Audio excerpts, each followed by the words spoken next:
ladies and gentlemen. Thank you for coming along on this beautiful sunny day. Welcome to Show Me the Money, the session which we hope will cut through some of the noise and confusion around making money from online video. We've got an august panel of experts who are going to introduce themselves in a moment and hopefully provide us with some sanity, wisdom and calm advice in a market filled with noise and confusion.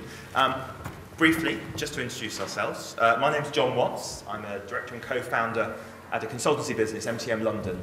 We specialise in helping companies, many of whom are producers, make sense of what's happening in digital and hopefully make some money out of it from time to time. To introduce our panel very quickly, starting at the far end, Jimmy. Hi, so my name is Jimmy Butcher. I'm the SVP of Commercial and Content Distribution. As my title suggests, my organisation makes most of its money in the US. So for us normal people here, it means that I basically pick and choose which publishers our content goes to. And I run all of the commercial contracts and advertising and any other money-making activity we do. I'm Peter Cowley. I run a business called Spirit, which is based in the US and then the UK. It's a digital content business trying to monetize digital content, either through partners who are film or TV producers or content I create myself. And I'm Matt Rennie. Good afternoon. I'm a commercial director for Cecil, the on-demand video aggregator, which unfortunately recently announced that we're going to be shutting our doors probably close to the end of this month. I run the business commercially, been there for about 2 years, looking after content acquisition, advertising sales, premium content sales, and business development and distribution as well. Prior to that, I was at Channel 4 doing content distribution, so hopefully we'll be able to share some insights from a licensing point of view. I'm Andrew Chitty. I'm Managing Director of Illumina Digital, so we're a multi-platform production company, basically. We work with broadcasters to create interactive multi-platform content, but we also increasingly work with commercial partners to build platforms online. So we both create interactive content and also create platforms for other people to monetize their content. I'm Roy Ackerman. I'm the Managing Director of Fresh One, which is a television production company originally founded by Jamie Oliver. When I joined that company after working at Diverse, I was Creative Director of Diverse Production for 20 years, and I joined Fresh One, and one of the things that attracted me to it was that Jamie had a digital presence that was outside of television, and so I've sort of expanded into multi-platform content more successfully at Fresh One than I was able to do previously, and we made a series called Dream School, which had quite a lot of video content in a partnership with Google, which we're talking about later on here, and we've just started winning some multi-platform commissions through our digital producer Tom Kenyon. So we're basically a television producer with a big interest in video and multi-platform content. Fantastic, right. Hopefully our panel will be able to cover all the bases. Now, I was going to suggest we make this session very interactive. We've got some questions we're going to work through, which we're going to explain in a moment. But I'm hoping as we go that if you have comments or want to heckle or make contributions yourself, do please lift your hands up. And we'll take a few as we go, but try and keep the whole thing moving along. And we're going to run for, I think, for about just under an hour and a half now, and then we'll wrap up and try and take some final closing questions. If you are going to comment, heckle, or ask questions, then please tell us where you're from. It would just be helpful. So I'm going to very quickly set the scene, and then I'm going to set up our panel, and away we go. What are we here to talk about? Well, I'm guessing you pretty much all know. There is an enormous amount of noise about online video in the market. An enormous number of companies are involved, huge amounts of spend, apparently, surfacing across the market, and a really interesting odd mix of businesses, from huge American digital companies like Apple, to small UK startups, to big foreign companies, to broadcasters, and so on and so forth. We know that audiences for online video have grown enormously. Quite literally, tens of millions of people, far more than look at some of the smaller multi-channel services, now consume online video. Obviously, the big daddy in the market at this point in time, in terms of volume, is YouTube on the left. This is just millions of people who've looked in March 2011 this year. Obviously, the broadcasters, you can see some of the aggregator sites, companies like Love Film, who specialise in a particular vertical, but it's a really broad cross-section, obviously, of industry participants. But the audience is big, I think, is the key message for you here. Today, a market very much dominated by PC. I'm sure some of you have seen this. This is the BBC's iPlayer traffic broken down by device. And that big purple piece in the middle is computers. And the interesting thing, of course, is that this is a market that's becoming more cross-platform. Already, quite a lot of viewing places like Virgin and on games consoles. Just down at the bottom, we can see mobile devices and tablets starting to creep up. And in the future, when you talk to people across the market, it's clear that video viewing is going to proliferate. It's going to be on smartphones even more than it is today, connected devices like televisions. We know that tablets are a pretty small part of the market now, but will be in many more households in the not too distant future. We know that existing content made elsewhere, is a huge part of that market. If you look at what drives volume on a site like YouTube, we know that a lot of what people are looking for is stuff that's being made for television, made for film, broadcast to a sports event, and it drives very large volumes. And as the volumes have grown, so has the money. If you look at a typical video site, it will be covered with ad formats, and they'll be trying very hard to make a return by selling different bits of inventory to a pretty broad range of advertisers, I should say. Possibly the most exciting part of that market, I guess particularly the broadcasters, is video rolls. The little 10, 20, 30 seconds sometimes video ads sitting in front. And that's a market that hit £54 million in 2010, and will probably double this year. It's growing at a very rapid rate of knots. And that's obviously something that's getting a lot of the broadcasts in particular very excited. And it's not just advertising. We know that pay is a really big part of this market. Already, some UK producers are having real success putting their content on iTunes and seeing programme sales starting to grow in that market for entire series or for individual programmes. And as currencies roll out in places like Facebook, we'll see that start to grow on other platforms. YouTube is already renting films, TV programmes are probably just around the corner. It's not just, of course, about those companies as well, it's also about brands and advertisers starting to spend money. There's a growing ecology of companies spending money with producers and other companies building original content online. Two examples here. Some of you will probably have come across Net New Networks, Google's big foray into the market, a claimed £100 million of spend on original video content. On the left, we've got some content that Sainsbury's produced, advertiser-funded programming, with TalkTalk involved as well. So, how are we going to carve through this thicket? Well, to try and get our panel to give us some practical advice, we've made up a fake production company. And I just want to spend a moment describing this production company to you, as we're going to be spending a little bit of time with them. So, Fact and Fiction is our production company, a relatively new UK business, been around for 5 or 6 years, a good track record in documentaries, arts and music, factual entertainment, mainly working for established broadcasters, the BBC and Channel 4, small library of programming, and a pretty diverse range of programmes that they've produced. A series of Russian billionaires, behind the scenes at European football clubs, and a few other bits and pieces. They've done very little in digital, but good news. They've recruited a new, not terribly experienced digital media director.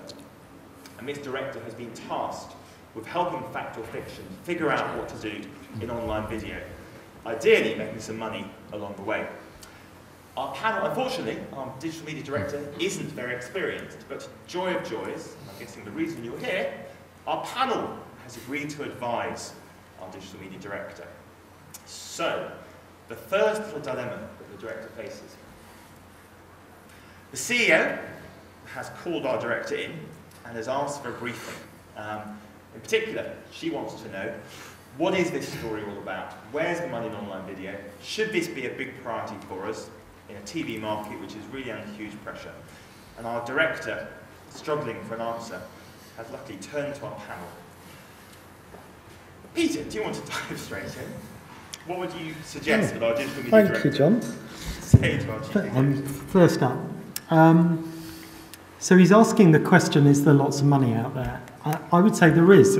I would show him the chart that you've just shown him. The second thing I'd say is you do need to understand how the ecosystem of making money in online video works, because it's quite different from television. And at the moment, it is quite hard to make money out of online video if you think just like a TV production company, I would say. So you need to get your head around the market and understand how money is made here. And it's not about turning up at a broadcaster or an online platform and hoping for the very best that they'll write you a check at the end of it because they like your idea off a piece of paper. That does happen, rarely, and is beginning to happen in the US. And probably what I would say is get out there, understand the market properly, but also understand that in particular in the UK, and we'll come on to this I guess in a moment, that a lot of the money around online video is being made by the broadcasters themselves in their online catch-up services. So if you're licensing your television programs to a broadcaster, they'll automatically pick up the catch-up rights on that video, and that's where the real top-level value is. Beyond that, once you move into the archive area of your television program, there is money to be made, and we'll investigate that. But you've got to understand the market. And further down the hierarchy of it is being able to make bespoke content, either through brand partnerships, commissioning, or other platforms. So I think this new media director really needs to understand the ecosystem of where the money is first, and who's making that money, and then match back his plans. And I know through the conversation we have, we'll go into more detail, which is different from television, where you have to understand what an editorial commissioner wants and pitch them that show, and then the money flows off the back of it. I think digital and online is like a 180-degree turn from TV commissioning. You've got to understand where the money is at the moment and match your content to the money. Andrew, does that make sense? Yeah, it does. I mean, I think Pete's right, particularly to point out that the position with the broadcasters, if this, as a new company, if their main line of business is really their core business is creating new TV shows, then the real prime value is going to go to the broadcasters. And in Illumina's experience, you come in from a slightly different angle, I'm guessing. Yeah, well, what we'd be looking at is how can you extend those shows to create not just online video experiences, but other kinds of interactive possibilities around that. And then, to me, what I'd be looking at with this incoming digital director is saying, I need to get close to the development team. I need to be right in there thinking about the formats and thinking about, rather than add-ons, thinking about, are we prepared to go into those genres where the potential for interactivity is there? Are we prepared to go, fact or fiction seems to have a track record in fact end, so are they prepared to put their resources into fact end that look at the potential for two-screen? And you'd be focusing on that area rather than some of the other genres they're in? I think I would, because that's interactive. I mean, if they have a breakout, classic documentary hit, maybe there's money to be made out of that. But certainly from the broadcaster's point of view, I think there are some genres that fit with where they're going. I think that's right. I mean, if you go back to the numbers quickly, the money made out of advertising for VOD in 2010 was about £60 million. In 2011, it's going to be about £120 million. That's about 5% of the overall market. If you have a look at Channel 4's annual report, they make about 5% of their overall revenues out of digital. So that's quite a good benchmark in terms of how much focus you should think on, in general, you should have on digital and exploiting your content like this. But then when you have a look at the programming in different demographics, for example, Skins or Misfits or something like that, you've got 20 to 25% of the viewing is coming from digital platforms such as 4OD. When you have a look at Fact End, The Only Way is Essex, there's 1 million catch-up views coming in every week on ITV Player. That's a huge amount of that audience. So depending on the genre that you're in, you have to skew the priority that you give it, I think. Jimmy? I was just going to say the first thing that I would do would not be go into the director's office with that slide that said 54 million quid. I would probably create a new slide that said 10 million, maybe 12 at a push, make my job a little bit easier. I failed to tell you what my company did, so excuse me for that. Diagonal View is a joint venture with an organisation you'll all know called ITN, who are, whilst a big news producer, also one of the world's largest rights holder and licensee of clip-based video content. So my company recreate new video assets from old assets, essentially. So we're very different to perhaps some of the businesses that you know historically, and even some of the guys that are sitting here. So in terms of like original commissioning, I wouldn't be able to provide you with any real guidance on how that might work, and certainly with working with some of the big broadcasters.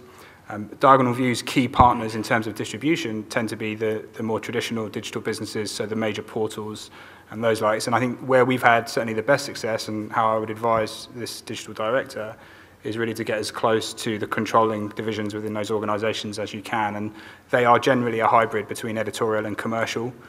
So it's understanding the group of people that are in charge of promoting video, or understanding what the audience is there to do and what they want to watch, and then really understanding the team that are responsible for monetising that activity.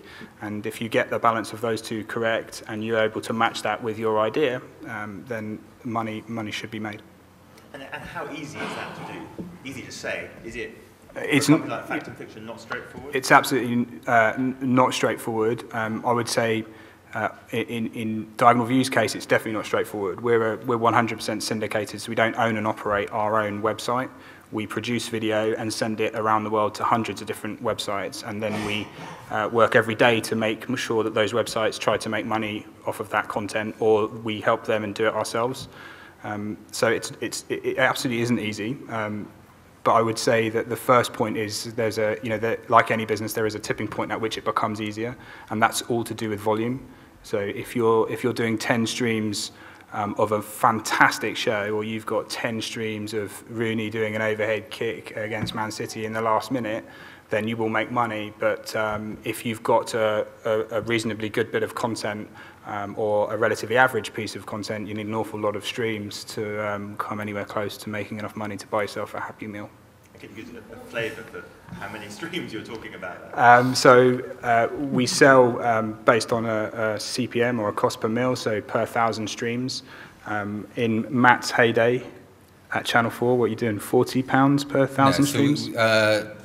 Talking more recently at Seesaw, so we've been selling advertising about £25 per 1,000, and you generally put sort of 3 ads in a break every 15 minutes. So if you take into account sell-through, ad load, average viewing duration, most people, and you must remember that most people only watch about 20 minutes of any programme, even if it's an hour long online, you should be able to generate probably anywhere between 10 and 15 pence per stream from a premium piece of video content. Yeah. But that's you need many of those to buy many Happy Meals. Exactly. So hundreds of thousands, if not more. Roy. Well, I often think that in television is a bit like a pretty small village, and if you're good, you can get to know most people in the village fairly fast. And as I think Peter was saying, you can basically come up with an idea and take it to one of your neighbours and say, hey, do you want my idea? The more I think about the internet is like the world. It's a very, very big place. And if you've got something, you've got to sort of know everyone in the world, and that's clearly not a good starting position. So what I would say is work out what you are good at. What are you? What do you represent? What are you known for? And I think my concern about fact and fiction was a bit like the company I ran about 10 years ago. We were quite good at quite a lot of stuff.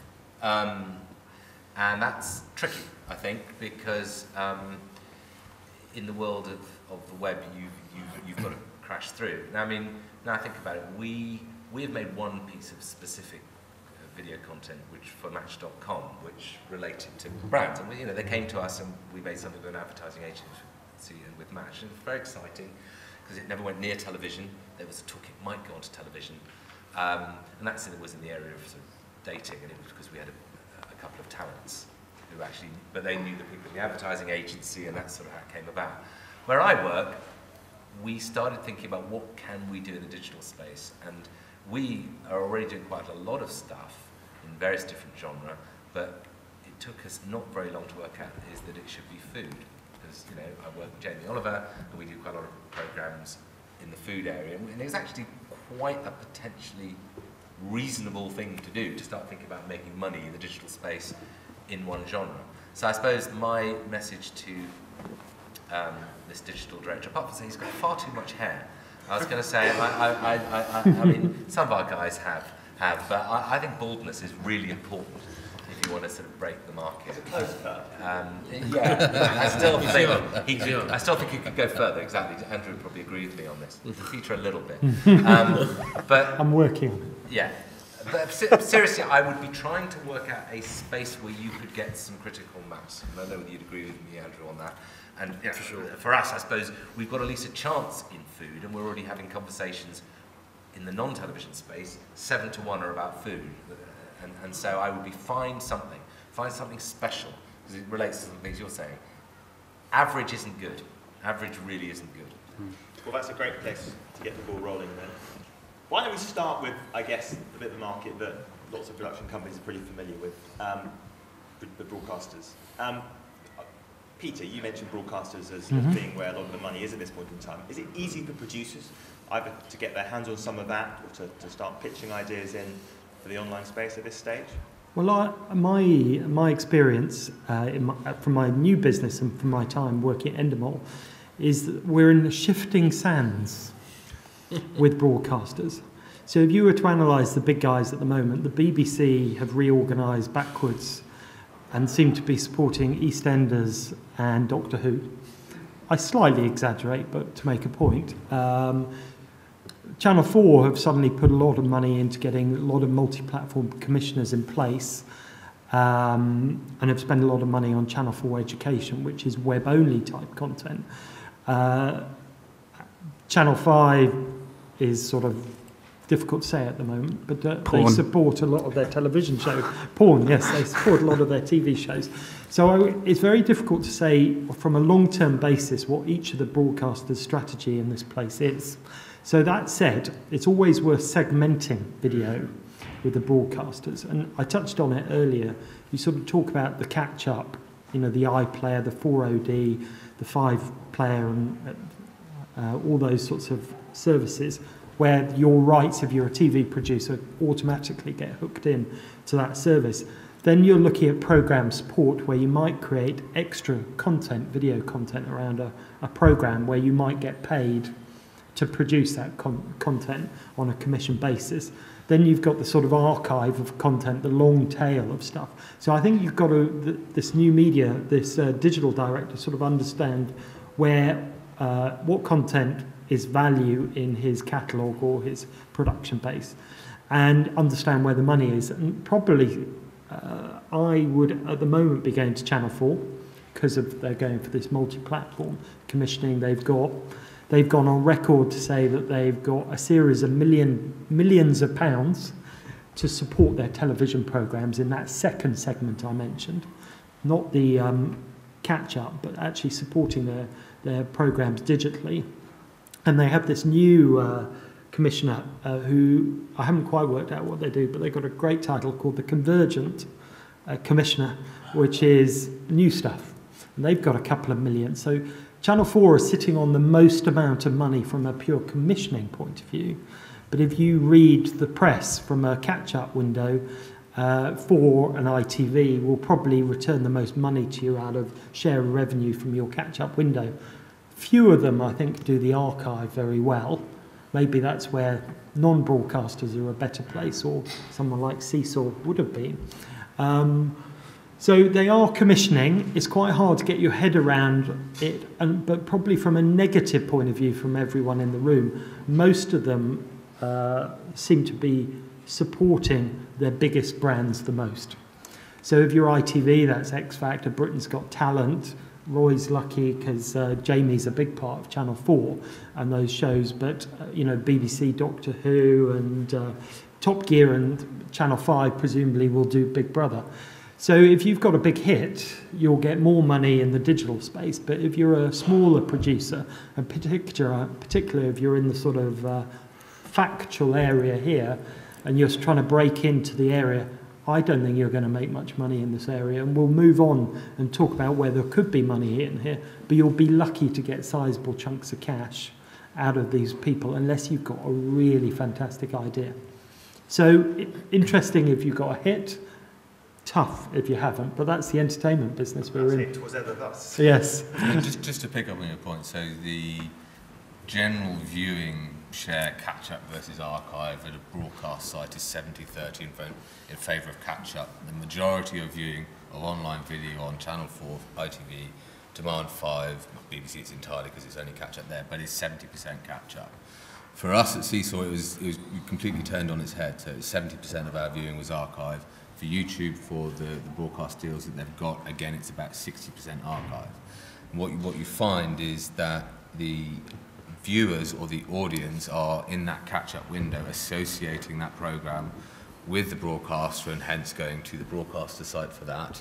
Once you get into the archive window, which is 3, 6, 9 or even more months later, it becomes disassociated from the broadcaster, and so a combined aggregated offer like a Seesaw or a YouTube is a much easier way to browse and find that content. Hugely hits driven. We'll come on to talk about YouTube. I mean, certainly one of the problems that you've got is how, amongst, at Seesaw we had 7,000 hours of programming on the site. How do you sort of flush that content to the surface? How do you, as a producer, get your content noticed on a site like Seesaw? Because you've still got quite a small window space in the front. You've got a home page, maybe you've got a few kind of promotional tricks and tools, but it's still very hard to get your content noticed. So yeah, it's a self-fulfilling prophecy of the top shows end up being the ones that are being promoted because those are the ones that people watch, and so they're the top shows, and so you end up in that kind of perpetual circle. Well, I wanted to give tiny bits of optimism. I mean, to him that hath shall be given is what people seem to be saying. One thing I think is, I mean, the BBC seems to have taken what to independent producers, I should add, is a disastrous turn away from multi-platform content. Nobody I know understands why, and least of all most of the people I talk to at the BBC. And it's certainly not a great place to go when 3 years ago they seem to be way ahead of the game and seem to be doing some very interesting content out there. Maybe, and we hope it'll change. But given that they've got to take on some very heavy cuts, maybe not immediately. But Channel 4, I think, very recently, I think are really putting their money down, and not just against. I mean, we've got 2 large chunks of money against stuff that's not to do with Jamie, and I think they are really. Thank God for the independent sector picking up the baton that the BBC, for one reason or another, have had to put down. So I think if you have a programme that they feel belongs in prime time, they are very likely to be looking at interesting and genuinely interesting new media offerings.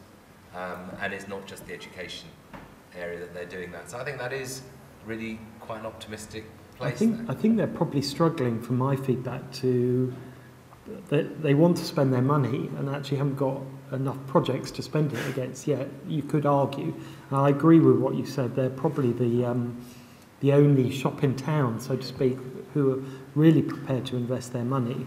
I mean, go ahead. I mean, the other area I think they are, I mean, obviously, the things like £1 million drop, they are looking at, I mean, I don't know if this is all about video, but they are looking at different ways of getting their eyeballs. I think David Abrahams has said he is now in the business of attention, not ratings. And his speech at the RTS, which is about trying to change the way they relate to their audience, it's all about getting data back, and you can't get data back through conventional television unless you're Virgin, who obviously sell it to you. So I think there's a big thing going on here, which means that they are now trying to get people's attention, and we now know anyone who's got kids knows that they don't spend a lot of time in the living room, and in the room with the television. So they've got to reach people where they are, which is on their tablets, on their PCs, on their phones. And so I think this is changing, don't you think? Yeah, I do. I mean, I think the interesting thing to compare the ITV4 and the BBC is that they've done different, I think, emerging different concepts of value in this space. So David set out a real clear idea about value, bringing the multi-platform stuff closer to the programmes, looking at new formats which are valuable because they generate more of a buzz around the show, or they generate more data around the audience and a closer relationship, and you can monetize that later, changing the nature of the advertising model. ITV, I think, are in a really interesting place because their stated aim is to actually earn revenue from this stuff through micropayments. They're not, I think it's fair to say, there yet, unless anybody has... I suspect a long way off. And Yes. this does seem to be kind of slightly think endlessly deferred. What would they say if they were here, though?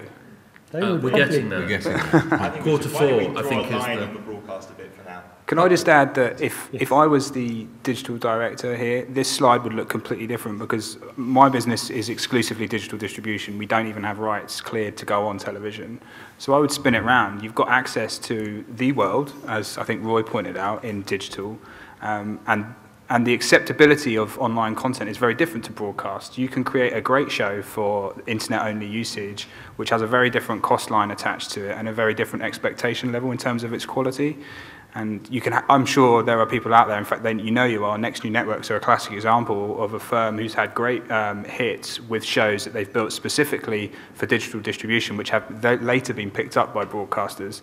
And wouldn't it be fantastic for Channel 4 to be knocking on your door to ask if they could have your TV rights? Why don't we jump on and talk a bit about who else is spending? So, sorry, there we go. That's all right. If the news from the broadcast market's a bit bleak, there's obviously lots of other people spending there. But is it money that a production company like a Fact or Fiction can address easily? Are there ideas out there getting commissioned by people like the list of brands up here? I think the one that really pops to my mind is not up there actually, but I'm sure Foster's recently allocated a whole bunch of money to comedy programming. And actually, I think they cleverly came up with two formats. I think both of those had digital distribution in mind first. I in fact, have produced content with P&G, P&G funded. I've just done a piece with PKR. So the traditional part of my business focuses very much on producing content which can be profitable via advertising, but we obviously produce pieces with brands in mind as well. So they fund it irrespective of how well it might do in an ad environment or through ad revenues. They will fund it because it's part of their brand messaging. So there is definitely money out there. I'd say in terms of... Going to production companies, are there opportunities out there for companies like a Fact or Fiction to pick up? Everyone wants to listen, I'd put it that way. It's not hard to get meetings, it's maybe hard to get deals away. I think it is, that's the right thing. I think you can spend a lot of your time, a lot of shoe leather, visiting agencies, planners, brands, without much luck. Again, if you're not in the know of that area, you can strike lucky, of course, or have a piece of talent or something that attracts them to you. But again, it's a very different world. A bit like I said, going to a commissioner is very different from monetizing online video. Going to agencies as well, they should be closer to content. You know, we know audience behavior is changing, so brands need to, but they don't understand our world, we don't understand their world, so it's very slow in coming, I would say, in the digital space. But Foster's is a great example. The US has shown the way with some of these things, and it will happen, you know, but be very wary of how much time it takes to land a brand to help fund your content. What's interesting, not wanting to hog the... are we being too heavyweight at the end of this table? Keep going. Is that all right? So Never ask, just never carry on. ask, yeah. Forgiveness, not permission. So these companies all subscribe to a number of services from lots of different agencies. So they all have their ad agency, they all have their creative agency. They might even subscribe to MTM at some point. Sometimes they do. My agency, his agency, the tax man, everyone else. But the one budget that all of these agencies do compete for is the production allocation, which is, so that could be the production of ad creative, it could be the production of bespoke programming. So it's why when you go out to talk to all of these companies, whether they're the creative agency or the ad agency, everyone wants to listen to you talk about creating programming concepts. You know, I definitely found that 18 months ago when we were in the market, you could have 20 meetings a week in London, no problem. But getting a project away is not always as easy. But there definitely is. And some of these brands, their agencies, do put briefs out for content to be created around them. That's more of a work-for-hire type model than the IP creation model a lot of producers work for. But that may be an easier route to get into that market. So you're not chasing them. You're on the end of their briefs. It's a very interesting point to do with IP ownership, because a lot of these agencies are trying to be IP owners themselves, right? One of the things I've suddenly realised we've forgotten in advising them is six male members of the panel, and he's a bloke, and the audience is primarily female. I think the hire's a big mistake. I think we've got clearly misunderstood our audience, and since most of the commissioners these days aren't. I think we should resign now. Is that what you're saying? Yeah, we're good on it. It's a walkout. There we go. Just suddenly felt. I mean, we were lucky to get a fairly big gig from Match.com, which was a surprise. I've spent a lot of time, like you guys said, doing meetings. I've probably had, I could have a year's holiday around the world if I hadn't spent a lot of time talking to brands and briefs. And it's a very frustrating place. And also culturally it's frustrating, because I think, if most of the people in the audience here are in the world of production, we kind of know what we're like. And commissioners mostly were producers, and we talk the same language. I think in the brand world it is very, very different. And I'm going to make a prediction, which is, I think it's been coming a long time. I think there's a war. I think there's a war coming, and I think there's basically advertising agencies are coming from one side, producers are coming from the other, and it's who's going to make this stuff. And I think, for years, and a lot of us love Mad Men, there have been a bunch of people who make fantastic films. They tend to be about 30 seconds long. They're amazing. They seem to cost an enormous amount of money. If you work into a meeting, there's usually 20 people around the table. We tend to have 3. And then there's people like the people I've worked with, and I've worked with Andrew over the years, where we tend to make long things, which tend to be 30 minutes long or 60 minutes long, occasionally we're like 90 minutes long. And I think that in the world of working for brands, advertising agencies and producers are probably competing in the long run for a big industry. And so at the moment, if you want a piece of the action, you have to work with an agency. We did, and we had a very good relationship with them. They turned up with their 20 people, we turned up with our 3. And they're very good at understanding brands. We think we're quite good at understanding narrative, longer form narrative. And since video content tends to be quite often 10 minutes long or 7 minutes long, is who's going to be best at making this? And it's a battle. I mean, you will find ad agencies will set up divisions where they will try and make this stuff. So I think, I don't know if the others who know more about this world agree with me, but I think there's an interesting competition for that chunk of production. Do you think that's so? Yeah, I think it becomes all one market, ultimately. Shall we pause at that point and just see, has anyone in the audience got any questions, comments or heckles at this point? Or shall we continue through our merry passage as we go? We'll keep going then, I think. So brand sounds pretty tough, and it sounds like there's some pretty savage competition from the agencies. Why don't we just talk about the going direct question? So YouTube. I mean, presumably you could just cut your content up, stick it on YouTube, and then what? Well, I think you can. It's the obvious place to go. I mean, the luxury I have now of shutting our business is I can be quite open and talk about the competition. If I'd asked me a month ago, I'd say come to me and ignore YouTube. You certainly can go and do a deal with YouTube. I, for my sins, got the dubious honour of negotiating Channel 4's deal with YouTube when I was there. It was 3 months, very painful months of my life. You can go and do a deal. If you're doing a deal with someone like a YouTube, you can expect to pull in between 50 and 70% of the revenue that's generated off that content. And there are a number of people you can go and speak to. I would say go to YouTube first. It's the big daddy, and it's got international scope. It's got the reach. There's a couple of problems that you really need to think about when you're going in. First off, how are people going to find your content? And even as Channel 4, as I was then, we really struggled in getting our presence felt on the YouTube platform. When you've got a gazillion minutes of video being uploaded every second, how are you going to get your content found on YouTube? Effectively, it's a big search engine. And so making sure that uploading it's fine is one thing, but then getting your audience to that is another. And you really need to think about that. The second big issue, and we talked about it slightly earlier on, and Peter alluded to in his opening piece, was you really need to understand how they're going to make money off this content. So is the big difference between a TV-style ad proposition that we ran at Seesaw, where you sell 3 spots every 15 minutes and charge £25 a thousand, between someone, and YouTube can be guilty of this, of doing 1 spot at the beginning and maybe 1 spot in the middle and selling them both for £5. So there's a really need to understand how people are going to monetize it, who's going to monetize it. You need to understand how the advertising market works, so that whoever's going out and representing your content is selling it as a premium proposition, as broadcast grade, content, because the media agencies themselves have a very different view of TV and of online video. There's a plethora of online video out there that goes out and it's cheap as chips. People sell it for £1, £2, £3, £1,000. Broadcast grade content, which comes from the kind of producers we've got in the room and on the panel, that sells at £25 1,000. So you really need to understand that and make sure you're thinking about those kind of key things as you're going and negotiating the deal. But if I were on the other side of the table, it would definitely be my first port of call. Jimmy, you presumably know a bit about this.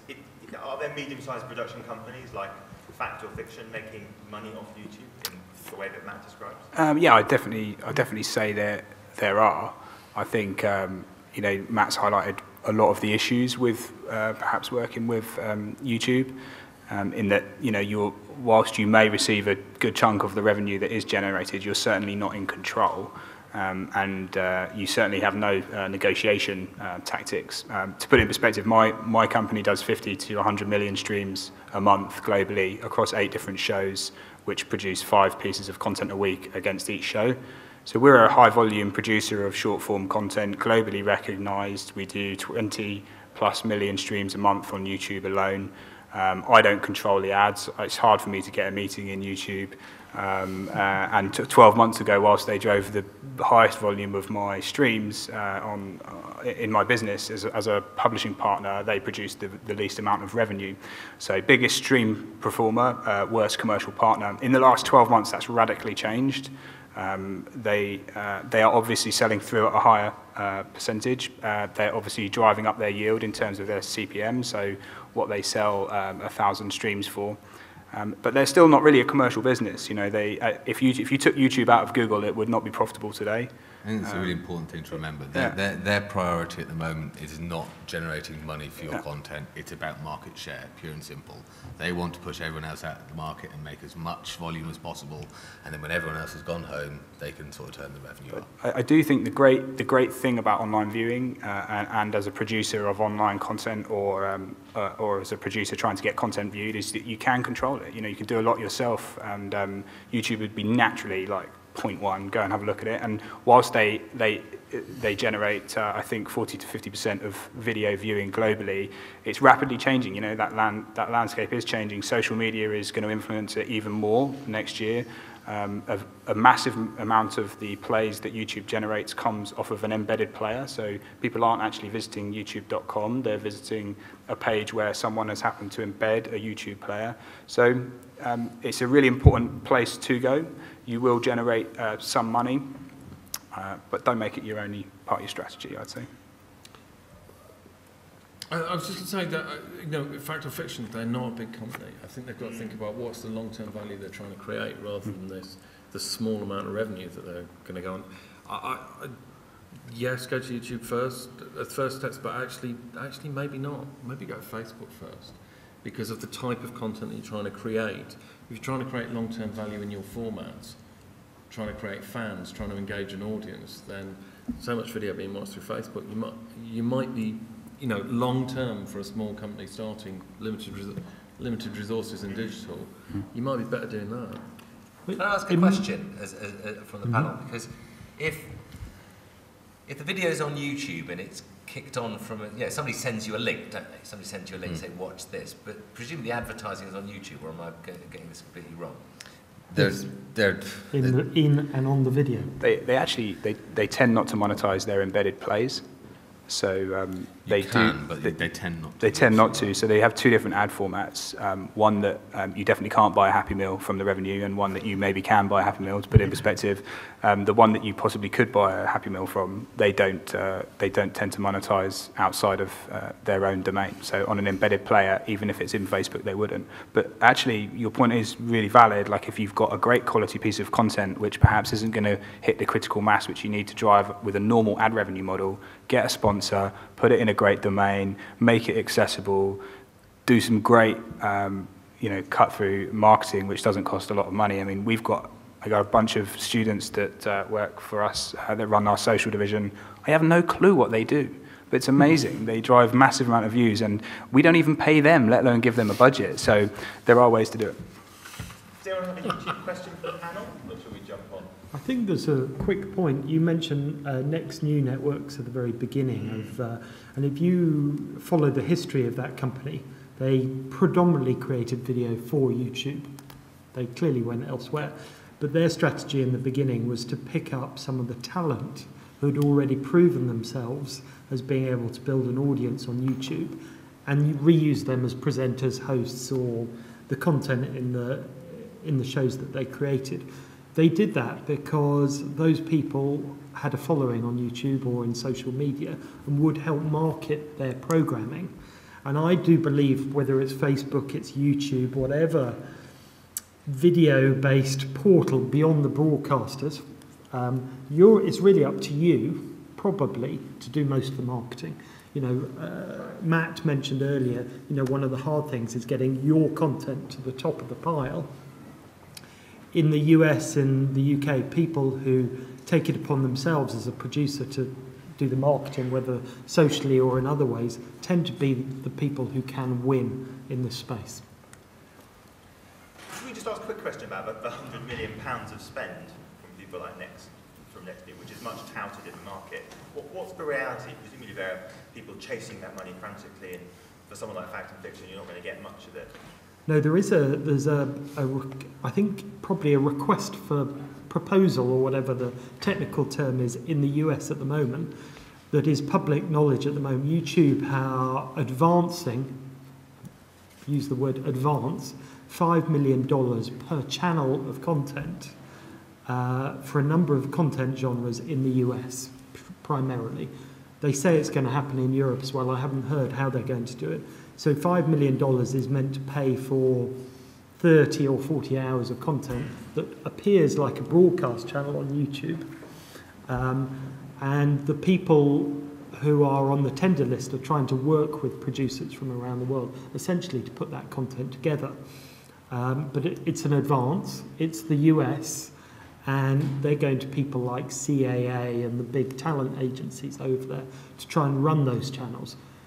And a channel in YouTube's world is not like a TV channel. It's a aggregation of a load of content. So there is money there. It may well come to Europe. And, you know, to Matt's point, that money is probably there for them to own the space. They're not probably going to make a big turn on it immediately, but there is a great opportunity. And, you know, the content genres they're in are, you know, from lifestyle to comedy, you know, all the normal. They're trying to become a broadcaster in this new digital world, which is good for us.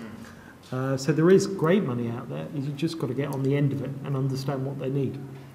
I mean, there's a session come up over here about the partnership between YouTube and Dream School, which Andrew and I worked on, and we talked to them about this announcement about, you know, YouTube putting money in. I mean, they say it's just an advance against revenue share, effectively. I mean, you know, YouTube is a revenue share model.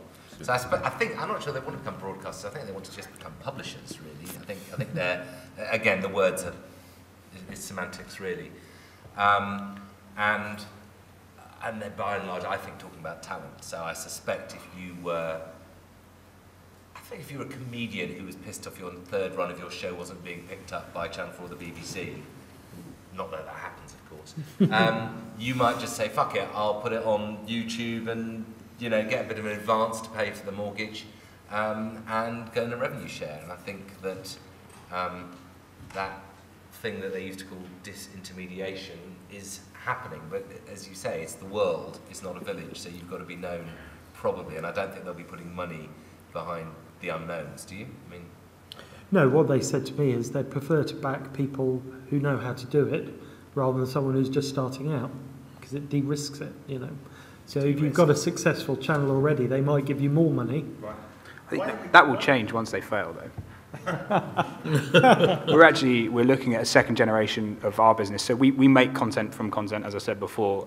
So we have a pool of 2 million hours worth of video, which is replenished with 30 new hours every day, and that's how we make our content. So they're our raw materials. We make new content with it. The second generation of our business is actually approving production individuals to do that work for us. So as a producer, you can come to Diagonal View, qualify as a producer, not an expert producer, and but quite the opposite. We're looking for the non-expert ones to make content using our content, to do the exact same work that we do and have it distributed with hundreds of publishers around the world. So I think, I don't think we're far away. You know, in written form, this has been going on for many, many, many, many years. You go to a travel section of pretty much any major website, unless it's a travel-specific site, that content's being written by independent people from all over the world, getting paid £10 an article. It's going to happen with video. We've talked a lot about doing it with other people, from broadcasters to brands to YouTube. What about just doing it yourself? You've got a few program properties, you might be returning possibly, start to get a brand, you've got some video. What's the reality of actually building a website around your own program property? The point was made earlier, I think, very good point about curating your fan communities and curating your audience. And one of the big success, in fact, the most successful deal that we had on Seesaw was with Shed Media. And the reason that was so successful was we were able, and we had, I think, 3 shows, Waterloo Road, Footballers' Wives, and Bad Girls. Great shows, but we were able to tap into the pre-existing audience and the pre-existing fan bases of those audiences. And so in effect what we did is we took the content to that audience. The problem you've got with online is people are so promiscuous. You're a click away from getting distracted and running off down that path, or playing a game or buying this or that or whatever, that it's very hard. And one of the difficulties we had was bringing people to the site. If you can come up with a strategy of curating your audience, and for a factual entertainment, that might be around the program brand, it might be around some talent within that program or within that thread. You can create that audience and then take your content to that audience. You're going to have a much easier time of monetizing it. Now, if it's big enough, yes, you can build a website. There are very cost-effective ways of building a website. You don't have to do like we did. Kangaroo joint venture spent 30 million on our site. We spent almost as much again. You don't have to go and do that. There are cost-effective ways of doing it, but don't get caught up in having yourprogram.com.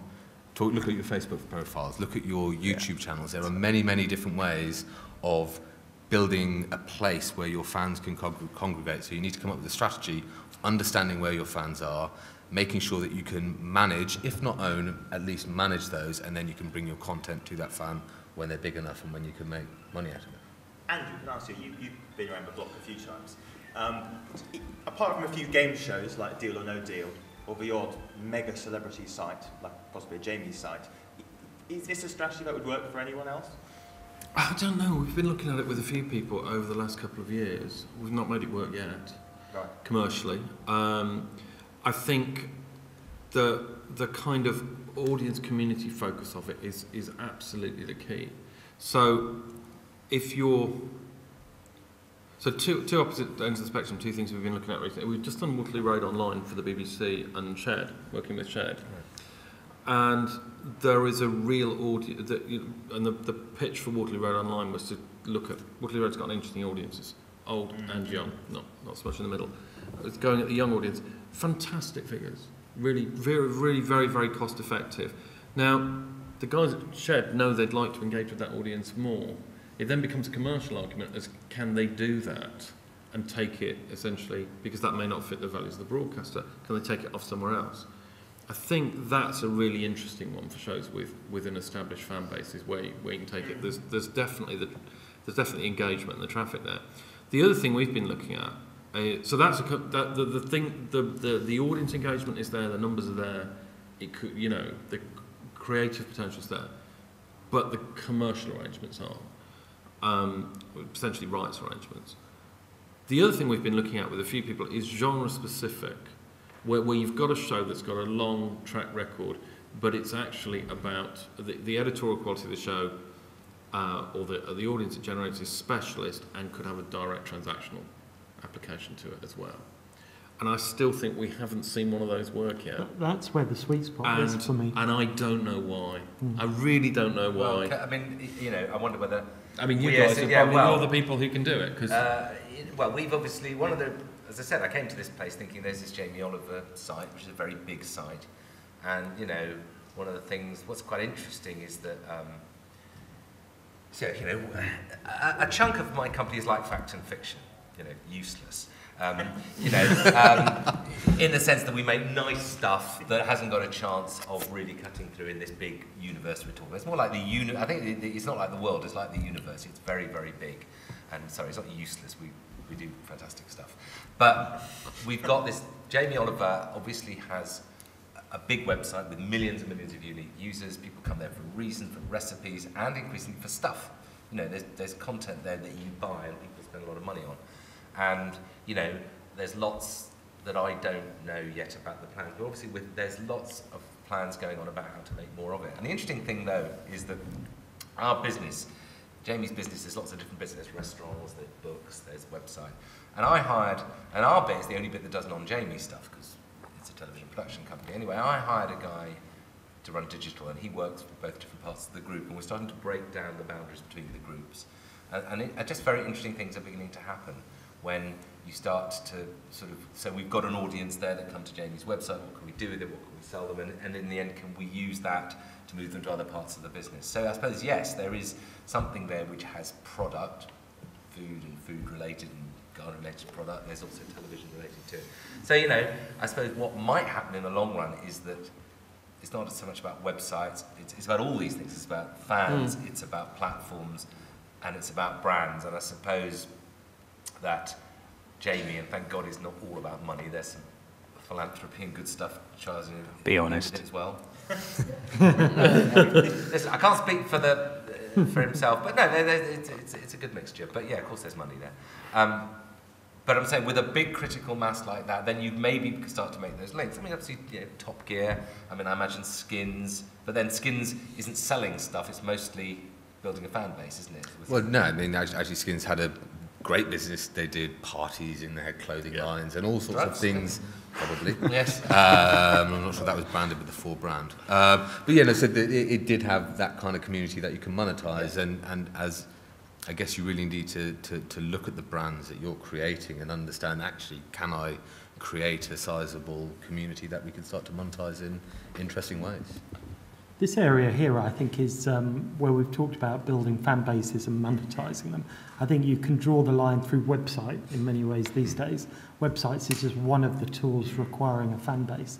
It is absolutely the sweet spot of the next phase of video and entertainment-based content on digital for me. This is where it is. I think the brand world, marketing brands, they may have bigger budgets, they may have all of those things, are way ahead of the entertainment business that we're in.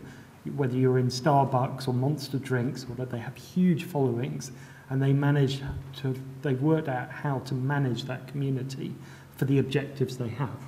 And I think we're in a great phase. This is probably the most exciting slide for me, where if you can't beat down the door of the broadcaster, YouTube's a little bit difficult to deal with, or you can't get the volume out there.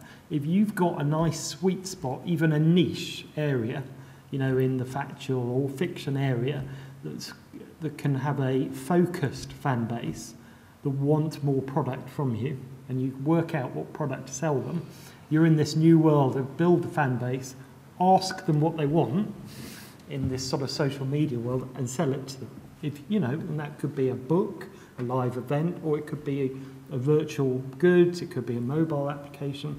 Now in the food world, where Fresh One are, you can drop recipes straight into Tesco's shopping basket or whatever, and there's a monetizable route for that to happen.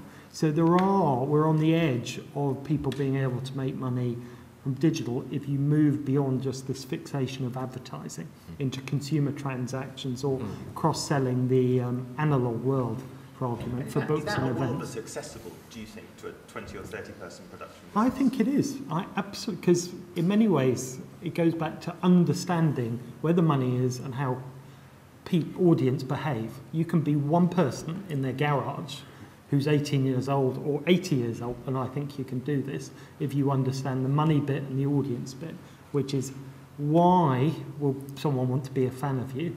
And once they're a fan of you, how do you manage them? And then what services can you provide to them? And those can be services that you don't have to develop yourself or are out there on the shelf, for example. It does help if you can invest in them yourself, of course. But I think, when I was at Endemol, one of the most interesting fan bases around a television show that we had in our portfolio was Total Wipeout, run by one guy in Hong Kong, so he wasn't even in the UK, and he's now got a fan base of 2.1 million likes on Facebook around Total Wipeout. So rather than close him down as Endemol, you shake his hand and you start feeding your commercial products through him and give him a cut, and he's a super fan. So if he can do it in Hong Kong, when he's not even in the country, I think anyone can do it. Actually, the world of social media and data that we've talked about is probably the most exciting area for smaller people, smaller production companies, smaller businesses to punch above their weight. But I think you've got to come in here not with this production mentality of a great idea and getting it weight. These are mini businesses, and you've got to think of them in that way. That's the really tricky thing, I think, for the small. It's really interesting that Roy's in a really interesting position because you're a TV company within a group that isn't a TV company, so it has all those aspects. I think it's Nick at Underhill back there, hiding back there. What Keogh and River Cottage are doing, I think again it's a niche, it's a well understood kind of position they're in. They're doing really, really exciting things.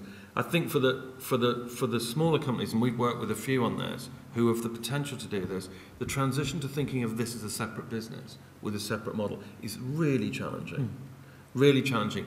The light went on in my head. What's gone wrong with a lot of the plans is that we've developed with these people and trying to put the funding together to do it, is that they're still clinging on to thinking they're making this, that making the stuff is the thing and is brilliant because all this digital stuff is allowing them to make more stuff, rather than, no, this is a new business. I mean, this goes back to using Roy's these comment about skills. the cottage, doesn't it? This is about reorienting yourself from pointing at a small number of buyers in a broadcast world to pointing at your audience, which is pretty fundamentally different. Yeah. Huge jump. Absolutely. And if you look in the US, sorry to cut you off, some of the best performing Hulu shows over there are managed by the community, and a bit like you said earlier about Skins or whatever, Waterloo Road, and the success. Moving that traffic around from the communities to the content to the products, I think is the next oil for me. I just talking about oil. I suddenly thought, I mean, okay, take a community that don't feel themselves to be represented on television. Not one I'm part of, but the ultra-religious community. Take a community like that. They hate television because it doesn't sort of represent them. It's probably a great market to be in because they don't get represented on television. They have things that they buy and do, and they just like everyone else. You might want to find people that don't watch television, that don't get satisfied by television, and because I think television is where a lot of us come from. And Andrew's right, I find it very interesting being a television company that isn't owned by a television company, because and the first problem I had is to tell my boss who ran the whole company, you don't understand us, we're television people, you just don't understand us. But in fact, it was good that he didn't understand us, because he basically is in a place where they sell directly to people, and it's a completely different thing. And I remain mostly a TV producer, but if you were in this world, you would start thinking about people who want to do transactions with you, rather than just want to watch what you want to say. I think people in television, mostly we want to say stuff and talk to people, but that's not business, is it? Well, it is a business, it's not business. Does anyone violently agree or disagree with anything at all they've heard? Fantastic. So it's really a question, but it seems to me that we're talking about it, it's two different kinds of... Sorry. Don't really need it. There may be two different kinds of online video content, one of which is very much what it sounds like you're doing with Diagonal View, which has become a commodity. You can version it through a number of different windows. It's another kind of set of windows. You're taking it, you may reversion it, you may take it out straight, but it's a commodity. Its price starts to taper very fast once it's off air. But there are other kinds of online video which are very monetizable. We talked about niche things. Live events, for instance, you Glasgow or something, at the time of transmission and just immediately afterwards, very valuable stuff. You look at things like the F Factor on the X Factor, for instance, and all the backstage video and so on. You look at the X Factor site, it's extraordinary how much commercial activity there is there with branded channels and the works going on there. There's a lot of money flying around there. And it feels to me like there are specific niches, very often around live or drama or niche audiences, a cookery audience or a fishing audience or something, or a Top Gear audience, and at the same time, commoditized video. And that's sort of question. It feels to me like there's video of different orders going on. there. Does that make any sense? Question. I think that's a question. Well, it stimulated some thought, if it wasn't. We can put a question mark at the end of it, though. I wanted to point out that my business, whilst it's rather big and is profitable, thankfully, we don't have lots of cash. And actually, depending on what day you come through the door, there's only 15 people or less working in there. The biggest team is, of course, researchers, editors, producers. Then the second piece is social, who are listening to what the audience want to see or what they like and dislike. And we certainly are a high-volume producer of video, short-form exclusively entertainment. Unless you want to, if it's outside that category, you have to pay for it.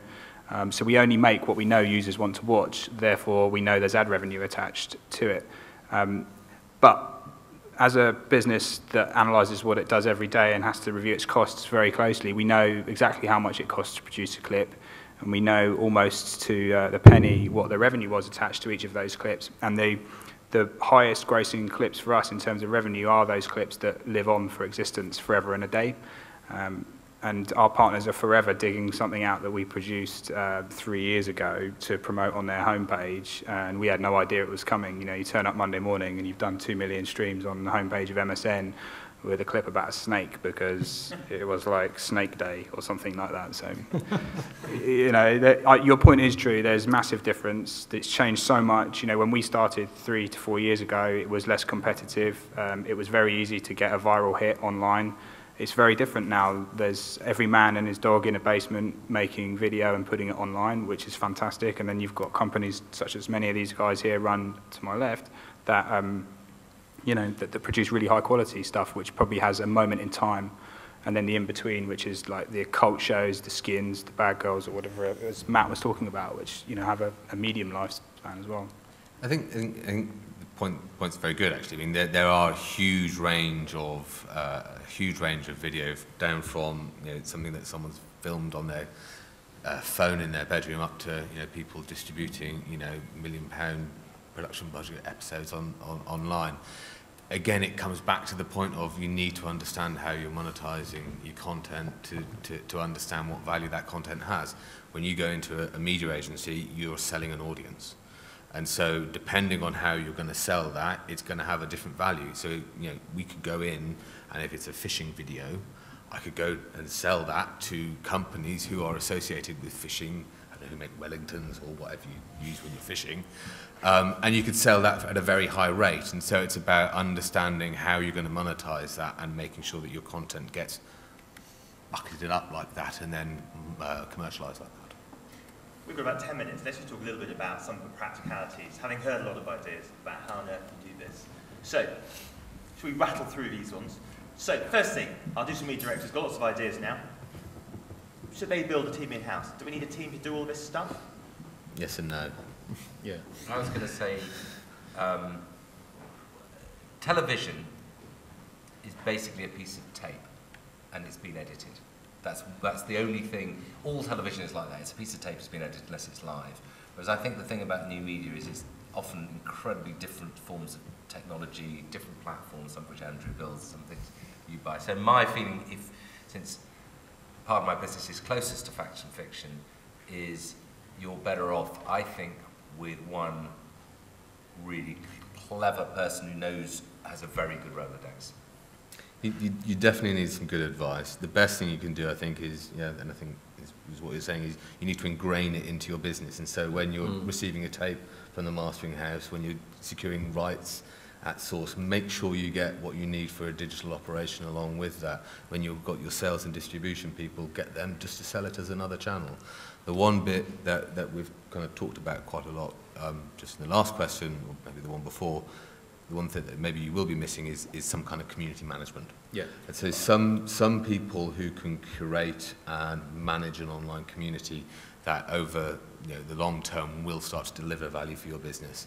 And I think what I've certainly found, I've spoken with a few colleagues in the industry about this, it's very hard to find at the moment good digital marketing people. So I think there is... Sorry? To manage those communities. Exactly, and I think there is a bit of a lack. I think that resource base is growing and will grow over the coming years, but maybe that's one thing. I think you do need some really good advice and someone with a good contact book. Build it into your business, but you do need to think about who's going to manage your communities. Interesting, they should be teaching that at media school as much or more than making films, shouldn't Absolutely. they? Absolutely. I think there are courses on it. The hottest business title is social marketing manager. You know, every company, you know, whether you make pipes for plumbing or video for the internet, is going to have one of these guys. So I would just say to Matt's point, the distribution of video is equally as important as making it. You know, if you forget about the distribution component, whether you outsource it or have someone who works alongside you for the distribution, you need to think about it. Peter, any? No, I would say you don't need to have a team in-house. You may not even need a digital person to do it for you if you, as running your company, can learn the things that you need to learn. I've advised a lot of companies who want to become digital, and the first thing. So they is, need a good advisor, right? No, but the point, yes, of course, and I come at very reasonable rates. But I think the point is, however much training, however many reports you can read, you can still not get digital. It's a cultural thing, and understanding that digital is different from telly and accepting that, and then being open to learn about audience behaviour, where the money is, the tools and the technology. You don't need to be an expert at it, but you need to open your mind. It's a cultural thing, I think, where a lot of TV and film production companies struggle because they're creative and they sell things off pieces of paper or pieces of tape. So you don't even need the digital guy. It helps, but it's a cultural thing. All right, let's have a row. We haven't had a row yet. No, I think you do. I don't think you do. Let's get well. I mean, obviously, what you're saying is right. I mean, my journey was that I've been making films for a long time, and I went to an event kind of through Sheffield called Crossover, which is a brilliant event, and I got to understand. I think I got the spirit of it, and I still think I carry it forward, even though I'm still not on Facebook or Twitter. And I think. And I love the whole digital world. I think it's a really exciting world. I think I pick it up through my kids, I pick it up through people I talk to. But I think in the end, what we did was we hired somebody, but he sits with the development team, he's in the room, he's part of the team. And I think... I don't think that's good enough. And I'm not saying that. No, but I'm going to say, I think it's what is happening is that we're all getting digital by him being there. And I think, well, if the choice is team, nothing, nobody, and getting it all, and I think you're right, if your business doesn't take on board that the world is changing, everybody, you're fucked. I think that's what you're saying, and I think you're right. And I think, and it's a top-down thing. Yeah, the person at the top has to accept that. Then I wanted to end the round here then and say that, and I think this is quite important, and obviously, I've learned a lot just being on this panel, and I hope we've given something to the audience. But basically, I was invited to this thing, and my first instinct was to send someone else, to say, oh, why don't you go? And I decided... That's the only reason I'm here, by the way. What? That's the only reason I'm here. Roy send you. Yeah. But I think it's important that if you run the company, that the person who runs the company should get into it and share it with everybody. So in every meeting you have, the digital's part of it. I think that's what Peter's saying. I think that in most production companies where, you're dragged to the 17th viewing of your little film by a broadcaster, and that if there's somebody who's... broadcasting is an incredibly time-consuming business, almost an uneconomically time-consuming business if you're making television programs. And I think that there is a role for the digital execs, digital producers. I think the one thing we may all be agreeing on is that to set up a big digital division within a company whose margins are already tight, when I get commissions, I quite often talk to Andrew because I know that he's got people who do a lot of these things, or call one of these people, because I think a lot of the time, even though you might think consultants are expensive, however good value they are, they can get you to somebody who can build you something in Hong Kong, or build you something in, at a tenth of the price you could have it build it in London. And would you agree? Yeah. I don't know. I don't think there's any one right answer. I'm sure Pete's right. It's important that the people at the top of the company get it. But if sometimes does Steve Morrison get it? Steve's got many talents, and he's got Andy's. Sorry, I think infinite talents. Oh shit! Again, start again. We're off the record here, of course. But I think, we've worked with a lot of production companies over the years, television production companies, and we come from a TV background, and for us, the the easiest relationship for us is the one that is the position that Roy set up. We've worked with production companies who've gone down the road of developing their own teams, and almost every one of them's hit a car crash, because the problem is they hire people in who are digital, who then they have to manage, who they don't understand what they do, and they dive down rabbit holes. You know, any TV production company like Fact or Fiction hires, the first time they hire a software developer, that they might as well just take the cash and burn it in the car park. You know, it's and then the other thing not to do is to decide of a group of television people in a small company that one of you is going to be the digital guy, because I'm sure we've all got experience about that, of people who have become the digital person in the production company, but don't have those skills. They first become digital, then virtual, and then non-existent. Yes. Yes. Or there are even, I'm sure that Peter, having worked with some of those companies, got some even more flamboyant stories Yes. that Go on, he'd let's like to reveal at this point. But it's a partnership business. Digital's much more partnership business. Telecompanies aren't necessarily used to working in partnership, except the ones that they have to have with broadcasters. Yeah, well, that's the Should we one do with the- partnership. I was going to say, should we do the partner one quickly? Oh. One you prepared earlier. It is one prepared earlier, shockingly. Who would you call first? I work with a few of them. You have a few of them. So Bright Cove, Uala, Longtail. I mean, there's a bewildering array of these guys, and presumably our digital media director with his big Rolodex has got a few of them on speed dial. Depends what you want to do, I Yeah. think is Yeah, the really, first definitely. question. They're all great, interesting companies. Bright Cove's got Video Player and CMS Uyal. They're all slightly different. But at the same time, you can add a My Video Rights with Yeah, the My review Video to Rights, that. yeah. Well, Peter, And the take one, your content out to the world as well. the one interesting thing about this is, to show off my ignorance with Brightly, I haven't heard of any of these people. Not one. Literally, I've even heard the names. Which is I probably- was making it up that I Yeah. heard of them. No, but I mean, I was just I trying think to pretend. So the model we have is that, yes, the company needs to understand the digitals. I mean, I think this is something my last word is 3 years ago, I thought digital was the enemy of what we do. I think that's quite and common I now, now isn't it? don't. And therefore, hopefully, because I now think it's what people are doing, it's fun, it's entertainment, it's content. And the reason I need somebody in my team is he's younger than me and he knows people with names like videopublishing.com and a video. That's a good word on that one. Right, final question then. Fact or fiction, their digital media director, if they do one thing in the next 12 to 18 months, what should it be?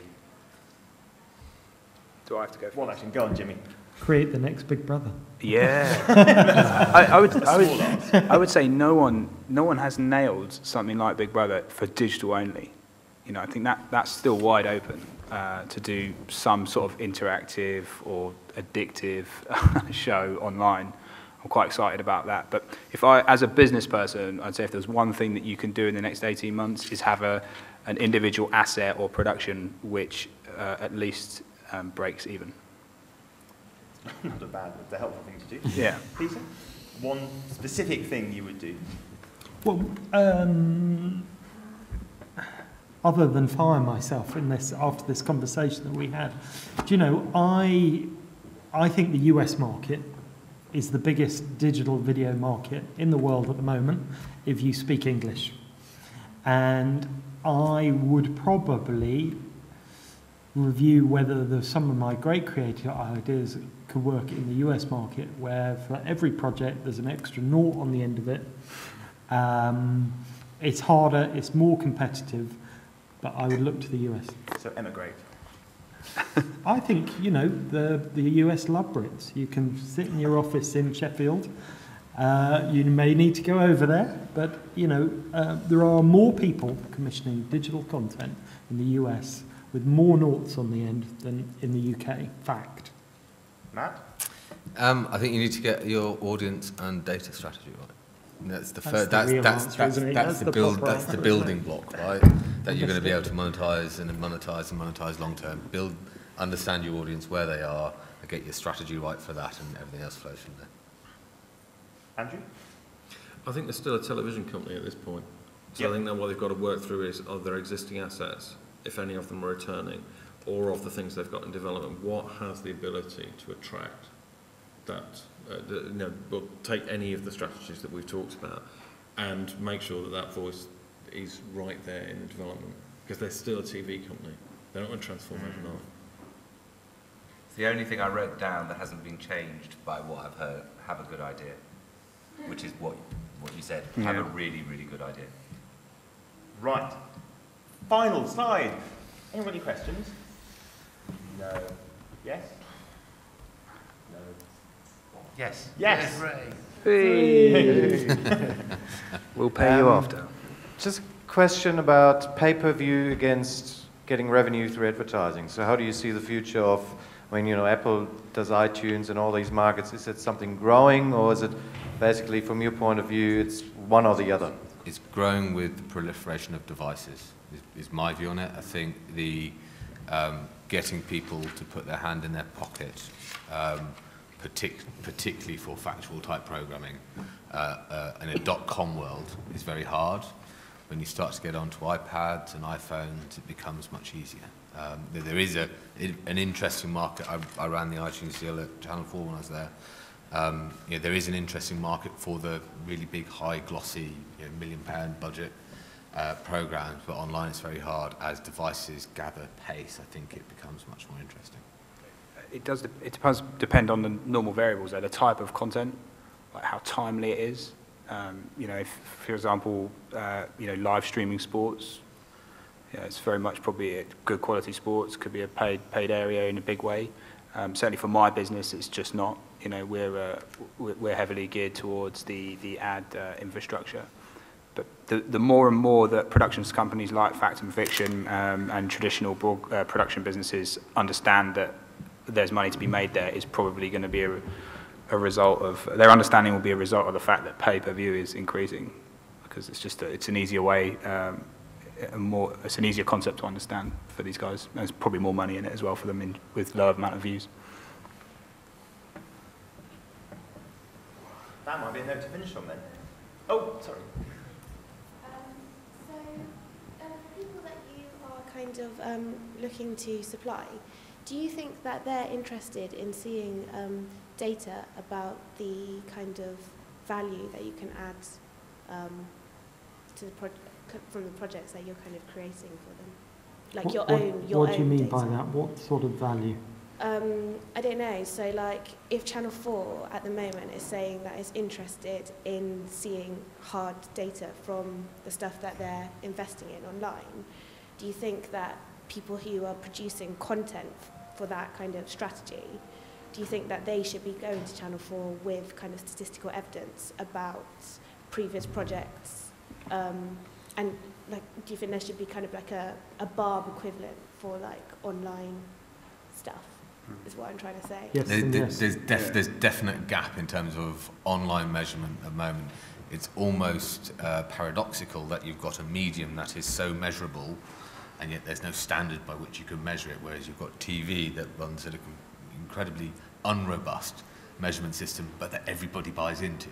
So it's something that needs to change, and something I think a lot of people are focused on. But yeah, the more data, the better, I think. I would definitely say if you're a producer and you're going to a broadcaster or anyone that you're looking to secure funds from, and you're going to them with an idea and a statistical argument or proof, I'd say you're a step ahead of the next person that's going to be walking in the room.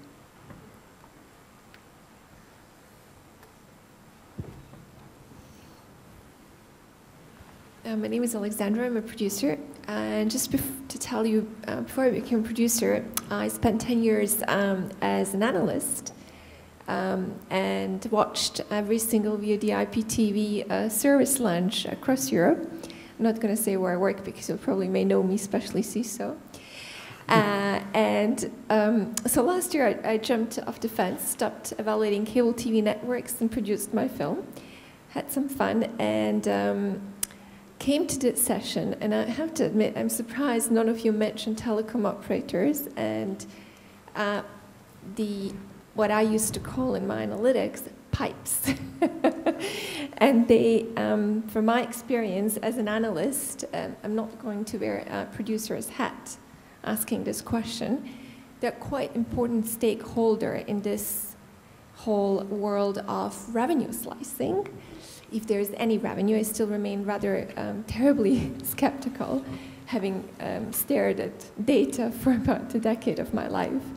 So I am very, and also knowing that even though the digital is growing from a television network point of view, it's still a rather tiny portion of the revenue, even though it's growing, but still it is not becoming major. It's not going to become major anytime soon. So question to all of you, what is your view on the role of telecom operators, in particular mobile guys? I should say the converged operator is the term, who controls every single platform. So, you go? Well, go on then. I'm so eager. It's a great question. And the whole, I'd say the start of is the fascination between the difference of producing content and distributing content and just being an entertainment business. Like, these guys are really important. I think they call it triple play, is that right? So you own the pipe, you own the communication, you own their communication device, you own that end user. They're certainly very important for our business in some parts of the world. So take Telefonica, for example. We work with them in areas of Latin America in a really big way. We've found them not fantastic partners in our domestic markets of Western Europe and North America and their competitors. But where they operate as entertainment portals, they're very, very important. So, for example, in Brazil, that space is owned by those companies, and they're big partners of ours. But in areas where the portals or the big entertainment hubs aren't those organisations, they're not. But Sky would be a really good example. O2, obviously as part of Telefonica, a great example. Really, really important for our business. Fantastically important. They struggle with how, especially on mobile, on the mobile device, how video gets monetized. And for our business, we're not interested in putting our video content anywhere where we can't make money from it, because it costs money to get it there. It costs us money to put it there. It exposes us to users which we're not going to make money from. So for us, they're really important for the future, but not so much now. I think the UK is quite backward in comparison to what Jimmy said for other countries. Telecoms are pipes here in the UK. And if you look at mobile video advertising size of market, we saw, I think, 54 million, was it, on online video? Mobile's about 1 million, maybe slightly higher. It's tiny in comparison to even online video.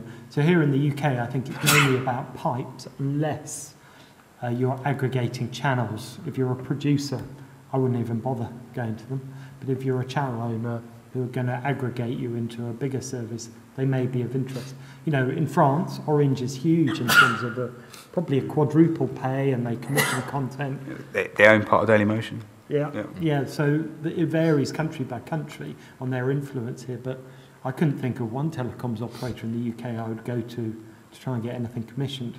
Maybe get brand funding here in the UK. You're going to meet Sean then. Hmm? You're going to meet Sean. Yeah. So possibly not Ben. Well, I'm afraid, ladies and gentlemen, we're out of time.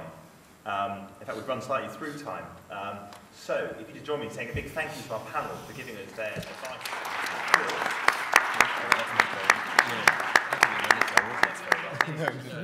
Community management is not very good.